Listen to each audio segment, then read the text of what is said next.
اب اس میں جو بات بڑی توجہ طلب اگلا نقطہ بیان کرنا چاہتا ہوں، جس کو امام رازی نے تفسیر کبیر میں بیان کیا، وہ یہ کہ سوال پیدا ہوتا ہے کہ جب اللہ تعالی خود حضور علیہ السلام پر درود بھیجتا ہے تو اسے کیا ضرورت ہے کہ پھر وہ فرشتوں کو بھی ساتھ ملائے؟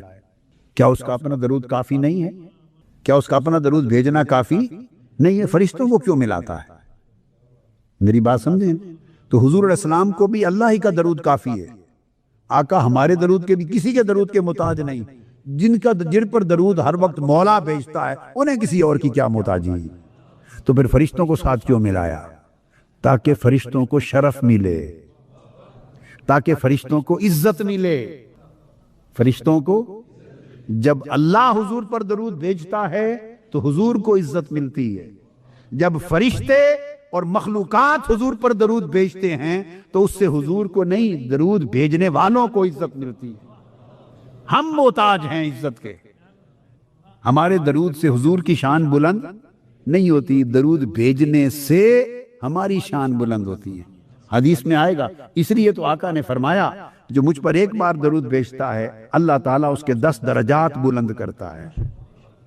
کسی ایک حدیث میں بھی آقا نے نہیں فرمایا میری نظر سے عمر بھر، پوری زندگی، آج کے دن تک جتنا مطالعہ میں نے کیا اور جتنے کتب کی ورق گردانی کی اور جو کچھ ذخیرہ حدیث اور ذخیرہ علم آج تک میں نے زندگی میں پڑھا، ایک حدیث بھی ایسی میری نظر سے نہیں گزری جس میں آقا نے فرمایا ہو کہ تمہارے درود پڑھنے سے میری عزت و شان بلند ہوتی، میرے درجات بلند ہوتے۔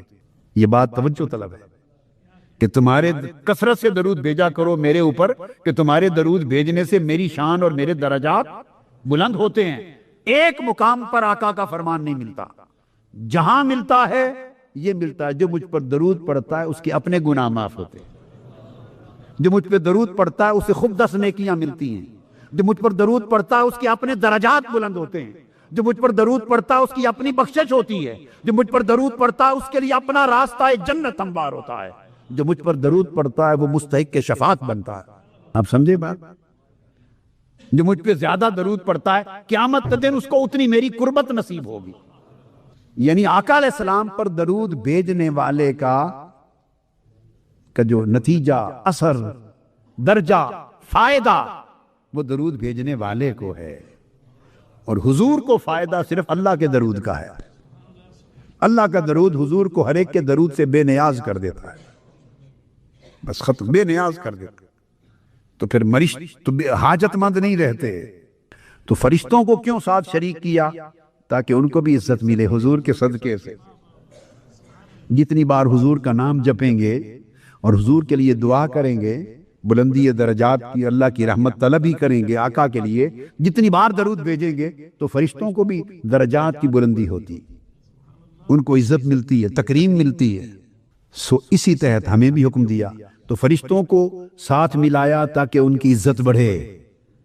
اور ہمیں کیوں حکم دیا؟ اب دوسرا سوال، ہمیں کیوں فرمایا یا ایھا الذین آمنوا صلوا علیہ وسلموا تسلیما؟ کیا کوئی کمی رہ گئی تھی؟ نہیں، کمی تو تھی نہیں۔ پھر ہمیں جب خود بھی بھیج رہا ہے اور سارے ملائکہ جن کا بتایا کہ کل خلق سے 9 گنا زیادہ ہیں، تو جب اتنا درود حضور پر بھیجا جا رہا ہے اور آقا کی اتنی حمد و ثنا ہو رہی ہے اور اتنی رفعت ذکر ہو رہی ہے اور حضور کی اتنی شان کی بلندی اللہ پاک فرما رہا ہے اور اتنے ملائکہ مصروف درود ہیں کہ کل مخلوق سے بھی کئی گنا زیادہ، تو ہمیں کیا حکم فرمایا؟ تو فرماتے ہیں اہل اللہ، جس کو امام فخر الدین رازی نے اس کو روایت میں لیا، فرماتے ہیں ہمیں اس لیے شریک کیا تاکہ ہم پر شفقت ہو، ہمیں اس لیے شریک حکم دیا کہ تم بھی پڑھو، یہ ہم پر اللہ اور اس کے رسول کی شفقت ہے۔ بولیے، ہم پر اللہ اور اس کے رسول کی شفقت ہے، تاکہ ہم آقا علیہ السلام پر درود پڑھیں اور اس درود کی جو برکتیں اور فضیلتیں اور اس درود کے جو اجر، اس درود کے جو ثواب اور اس درود سے جو اللہ پاک کے لطف و کرم متعلق ہیں، جو کسی اور شے سے دستیاب نہیں ہونے تھے، وہ ہمیں عطا ہوں۔ تو درود ہمیں اس لیے پڑھنے کا حکم دیا کہ ہماری بخشش و شفاعت کا بہانہ بنایا، ہماری بخشش و شفاعت کا بہانہ بنایا، ہم پر کرم کیا، ہم پر کرم کیا۔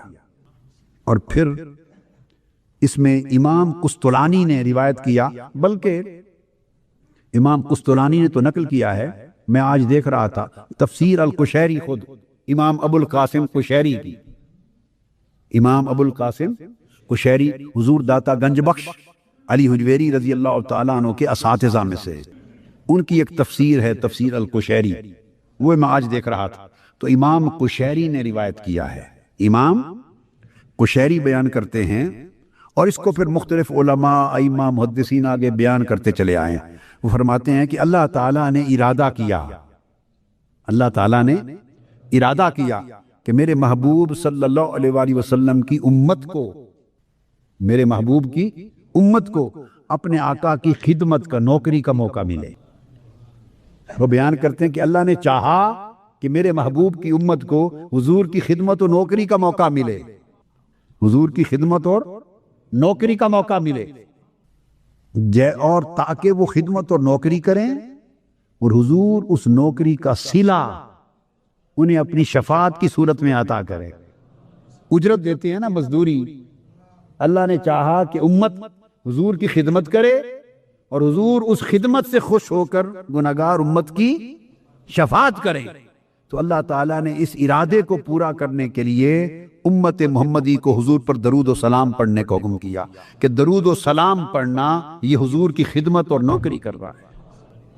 مبارک ہو آپ کو، گوشہ درود میں آنے والوں، اور لوگ نام لکھاتے جایا کرو، کوئی نہ بچے جو 10 دن کے لیے اپنی اپنی باری پر گوشہ درود میں نہ آ کے بیٹھے۔ یہ مالا اعلیٰ کے ساتھ اپنے آپ کو جوڑنا ہے، یہ عرش معلیٰ کی مجلس کے ساتھ اپنی نشست کو جوڑنا ہے کہ عین رات دن وہ لمحے 10 دن آپ کے ایسے بیتیں کہ پورے 10 دن اور 10 راتیں آپ زمین پر وہی کام کر رہے ہو جو عرش معلیٰ پہ کل ملائکہ کر رہے ہیں، اور جو فوق العرش خود خدا فرما رہا ہے۔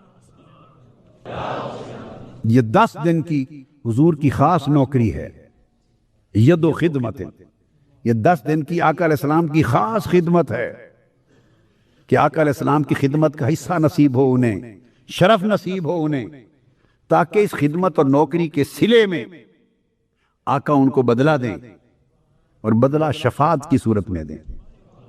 تو یہ اللہ پاک نے جو حکم دیا کہ اے ایمان والو حضور پر درود و سلام بھیجا کرو، یہ حضور کو کوئی ضرورت نہ تھی، نہ خدا کی ضرورت تھی، یہ ہم پہ شفقت کی کہ ہمیں اس نوکری میں نوکری دی، ہمیں یہ نوکری دی، آقا کی خدمت پہ لگایا تاکہ اس کے صلے میں زیادہ سے زیادہ حضور کی قربت، حضور کی شفقت اور حضور کی شفاعت کے حقدار ٹھہرے۔ تو اس لیے گوشہ درود تحریک منہج القرآن نے شروع کیا ہے کہ 10 دن کی خاص نوکری ہر ایک کو ملے۔ بولیے چاہیے کہ نہیں 10 دن کی آقا کی خاص نوکری؟ ایسے جذباتی ہاتھ نہیں چاہتا، آقا علیہ السلام کی خاص سارے کام، ساری نوکریاں چھوڑ کر 10 دن صرف حضور کی نوکری میں بیٹھے، حضور پہ درود و سلام بھیجنے کا عمل، تاکہ 10 دن ذخیرہ شفاعت جمع کر کے گھروں کو لوٹو۔ چاہیے یا نہیں؟ جس کو چاہیے ہاتھ کھڑا کرے سوچ کر، کچا ہاتھ نہیں چاہیے، کچا ہاتھ نہیں۔ 10 دن اپنے دیں گے آقا کی نوکری کے لیے، اور اپنا سرمایہ شفاعت لے کے جانا ہے۔ دست بدست سودا ہے، نوکری کرو حضور کی شفاعت لے جاؤ، حضور کی درود و سلام کی نوکری۔ اور میں خاص بات آپ کو بتا دوں، کوئی عمل اور کوئی عبادت دنیا کی ایسی نہیں جس کا قبول ہونا حتمی اور یقینی ہو اور قطعی ہو، کوئی عبادت ایسی نہیں۔ آپ عمر بھر نماز پڑھیں، ساری رات کھڑے ہو کے نفل پڑھیں، اس کی مرضی ہے قبول کرے یا نہ کرے۔ ساری عمر جا کے حج کرتے رہیں، اس کی مرضی قبول کرے یا نہ کرے۔ میری بات آپ کی سمجھ میں آئی؟ زکوٰۃ دیں، صدقہ خیرات کریں، اس کی مرضی قبول کرے، وہ مالک ہے۔ مرضی تو نماز پڑھنے والے کی نماز کو فویل للمصلین الذین ھم یراؤون قرار دے دے، یہ ریاکار ہیں، یہ نمازی ریاکار ہیں، دوزخ میں جائیں گے، مالک ہے۔ اور میں خاص بات آپ کو بتا دوں، کوئی عمل اور کوئی عبادت دنیا کی ایسی نہیں جس کا قبول ہونا حتمی اور یقینی ہو اور قطعی ہو، کوئی عبادت ایسی نہیں۔ آپ عمر بھر نماز پڑھیں، ساری رات کھڑے ہو کے نفل پڑھیں، اس کی مرضی ہے قبول کرے یا نہ کرے. ساری عمر جا کے حج کرتے رہیں، اس کی مرضی قبول کرے یا نہ کرے. میری بات آپ کی سمجھ میں آئی؟ زکوٰۃ دیں، صدقہ خیرات کریں، اس کی مرضی قبول کرے، وہ مالک ہے. مرضی تو نماز پڑھنے والے کی نماز کو فویل للمصلین الذین هم یراؤون قرار دے دے. یہ ریاکار ہیں، یہ نمازی ریاکار ہیں، دوزخ میں جائیں گے. مالک ہے. ہم نماز سمجھ رہے ہوں، وہ ریا قرار دے دے. ہم روزے رکھ رہے ہو، ہم روزے رکھ رہے ہوں، صبح سحری اور رات شام کو افطاری، اور وہ کر دے کم من صائم لیس لہ من صیامہ الا الجوع والعطش. کتنے روزے دار ہیں جسے اپنے روزے میں سوائے بھوک اور پیاس کے کچھ نہیں ملتا. ہم روزے رکھتے رہیں اور وہ کہے یہ نیری بھوک اور پیاس ہے. وہ مالک ہے. کوئی عمل ایسا نہیں ہے جس کی قبولیت حتمی، قطعی اور یقینی ہو. ہر عمل اور ہر عبادت کی قبولیت ظنی ہے. کیا ہے؟ بولیے. کہتے ہیں ہر عبادت اور عمل، نماز، روزہ، حج، زکوٰۃ، عمل صالح، صدقہ، خیرات، جہاد، حدیث میں تفصیلات آئی، ہر عبادت اور ہر عمل ظنی القبول ہے. کیا؟ ظنی القبول ہے. چاہے قبول کرے چاہے نہ کرے. ایک عمل درود و سلام ایسا ہے کہ جو کبھی بھی ظنی نہیں ہے، وہ قطعی القبول ہے. وہ قطعی القبول ہے. ادھر درود پڑھنے والے نے درود و سلام پڑھا، اسی لمحے قبول ہو گیا. قبول ہو گیا، اسی لمحے قبول ہو گیا. درود و سلام یاد رکھ لیں، کسی کا بھی رد نہیں ہوتا. کسی کا بھی رد نہیں ہوتا. کسی فاسق و فاجر کا بھی رد نہیں ہوتا. کسی فاسق و فاجر کا، بڑے سے بڑے گناہگار کا بھی ہر عمل رد ہو سکتا ہے، درود و سلام رد نہیں ہوتا. کیوں؟ کہ درود ہے کیا؟ درود ہے اللہ تعالیٰ حضور پر درود بھیج، اس کو درود کہتے. اللہم صلی علی سیدنا محمد وعلی آل محمد. درود یہ ہے کہ اے اللہ حضور پر رحمتیں بھیج اور حضور کی آل پر رحمتیں بھیج. بس اس کو درود کہتے ہیں. عمل کیا ہے؟ آپ نے کہا اے اللہ حضور پر درود بھیج، رحمتیں برکتیں بھیج. یہ جو آپ نے کہا یہ درود ہے. اب یہ رد ہو سکتا ہے؟ وہ تو کہتا ہے تم پیدا نہیں ہوئے تھے، میں تب سے بھیج رہا ہوں اور بھیجتا رہوں گا، میں بھیجتا ہوں. تو آپ نے وہ عمل کیا جو عمل خود خدا کر رہا ہے. ہر عمل اس لیے رد ہو سکتا ہے کہ اس عمل کا عامل خدا نہیں ہے. درود اس لیے رد نہیں ہوتا کہ اس کا عامل خود خدا ہے. اس کا عامل خود خدا ہے. اس لیے یہ قطعی القبول ہے. قطعی القبول. تو گویا کوئی ایک عمل تو ایسا پلے ہو جس کے بارے میں یقین کے کہہ سکیں کہ یہ رد ہونا ہی نہیں ہے، اس پر فخر کرو، یہ رد نہیں ہے.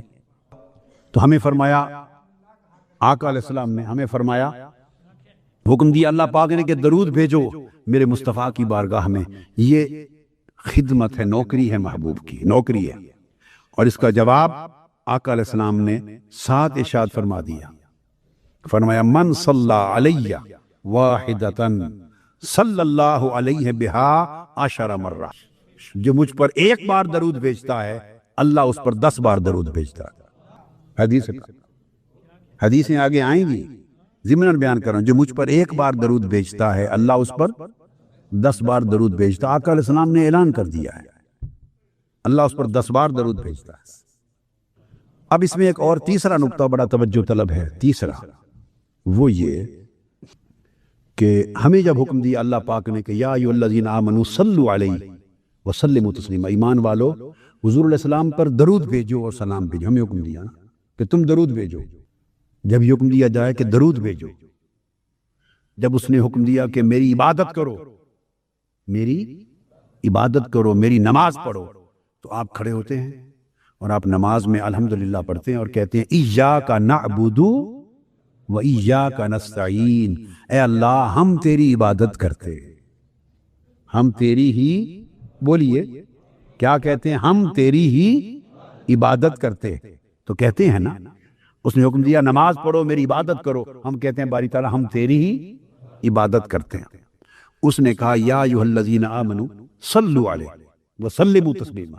ایمان والو مجھ پر درود بھیجو، میرے محبوب پر درود بھیجو اور سلام بھیجو۔ جب یہ حکم دیا تو ہمارے اوپر درود واجب ہو گیا، فرض ہو گیا۔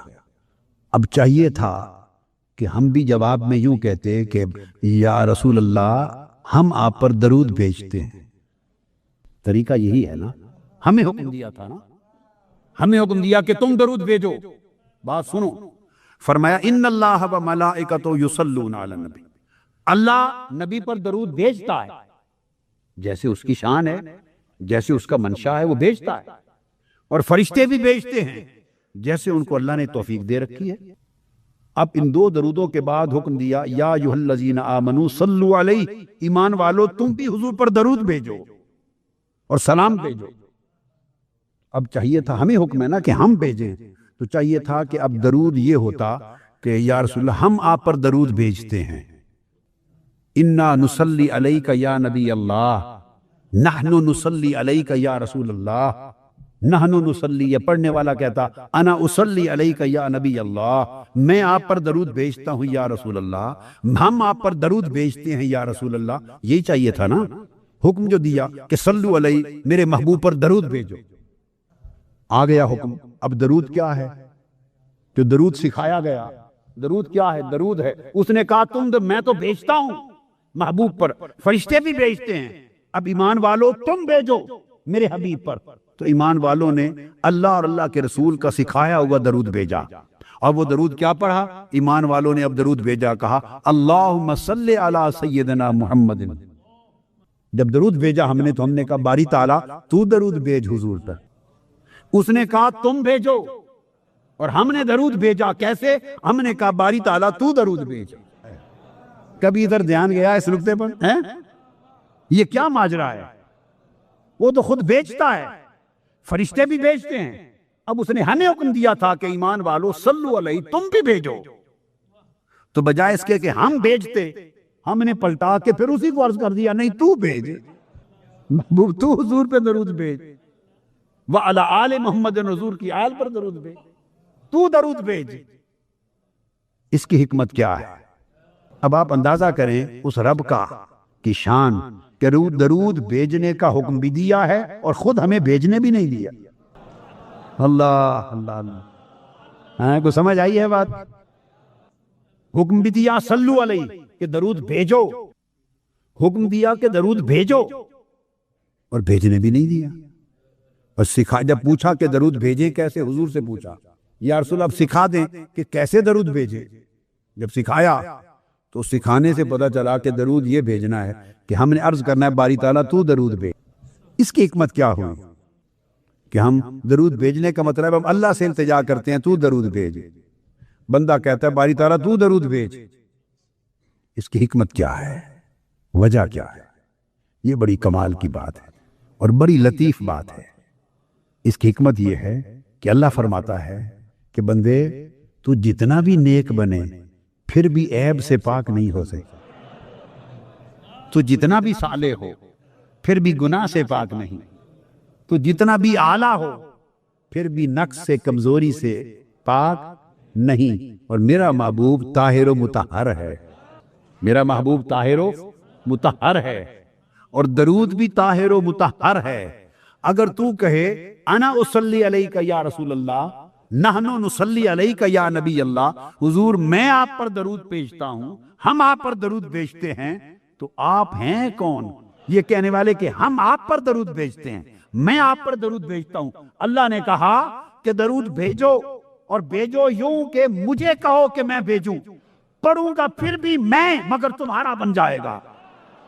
ارشاد فرمایا کہ اپنا درود بھی خود بھیجوں گا، جو ان اللہ و ملائکتہ یصلون علی النبی کے حصے کا ہے، جو میرے حصے کا درود ہے وہ بھی خود بھیجوں گا، اور صلو علیہ کے حصے کا بھی میں بھیجوں گا۔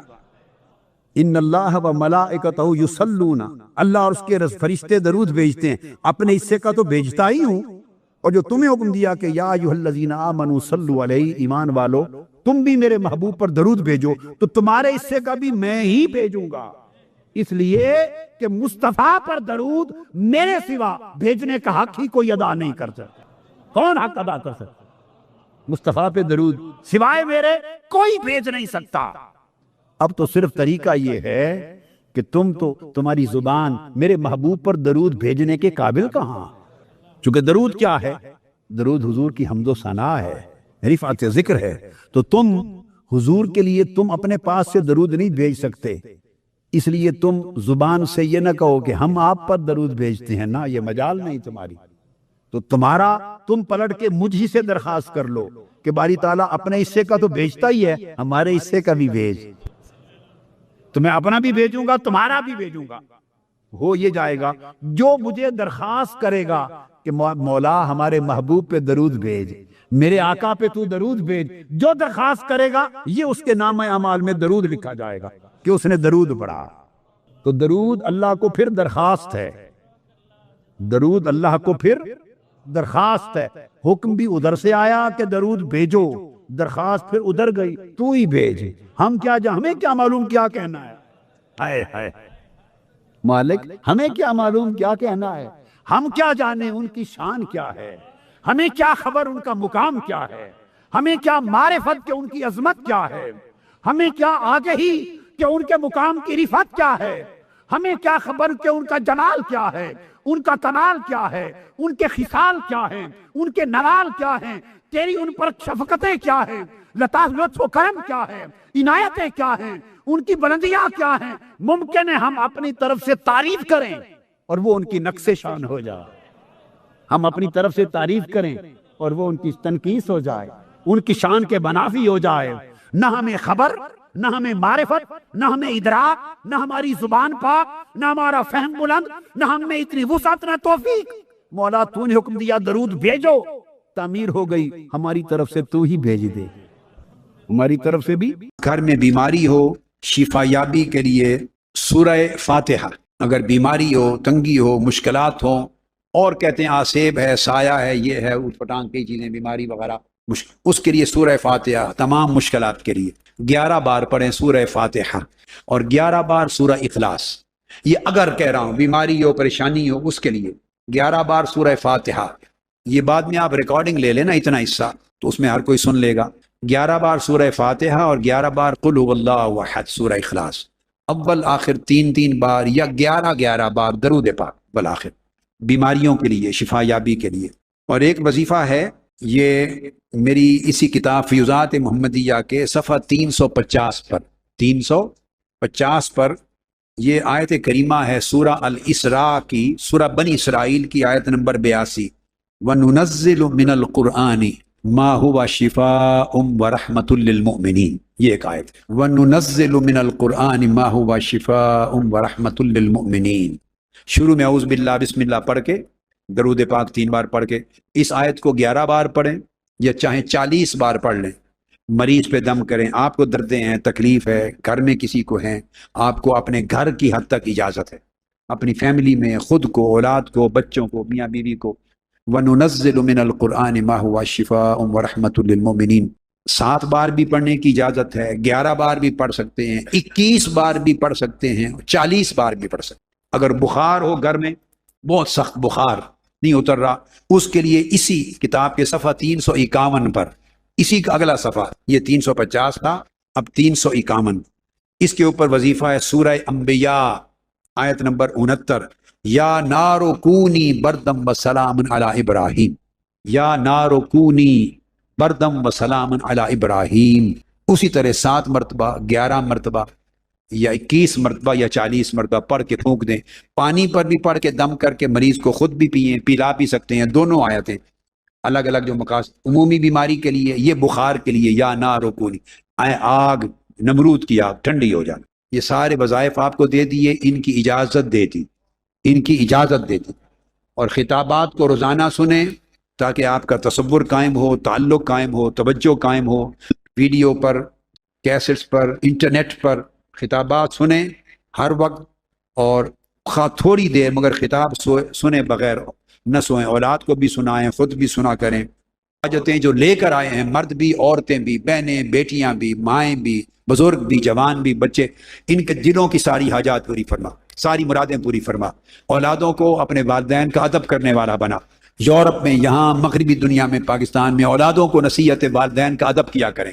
غیر مسلم دنیا میں اور آج کی مادی دنیا میں اولاد اور بچے ادب نہیں کرتے، ادب چلا گیا ہے۔ اے بچوں، تم ایمان والے ہو، آقا علیہ السلام کے غلام ہو، اسلام والے ہو، والدین کا ہمیشہ ادب کرو۔ والدین کا ادب ایمان کا حصہ ہے، بڑوں کا ادب ایمان کا حصہ ہے۔ ادب ایمان ہے۔ شرم اور حیا رکھو، ہمیشہ پردہ رکھو، حرام سے بچو، حرام نہ کھاؤ، حرام نہ پیو، نہ کھاؤ، نہ حرام صحبت میں آپس میں ملوث کرو، اپنے ایمان کو محفوظ رکھو، اپنے دین کو محفوظ رکھو۔ آپ آقا علیہ السلام کا کلمہ پڑھنے والے ہیں، بے دین اور کافر بچوں اور بچیوں کے نقش قدم پہ نہ چلیں، اس معاشرے کی فحاشی، عریانی، بے حیائی کی پیروی نہ کریں، ہمیشہ استقامت کے ساتھ رہیں، ایمان پر رہیں، تقوی پہ رہیں، حیا پہ رہیں، دین پہ رہیں۔ اس میں خیر ہے، اگلی نسلوں کی اور آقا علیہ السلام کی شفاعت نصیب ہوگی۔ والدین بھی اولاد کی نیک تربیت کریں، باری تعالیٰ انہیں اچھی تربیت کی توفیق دے۔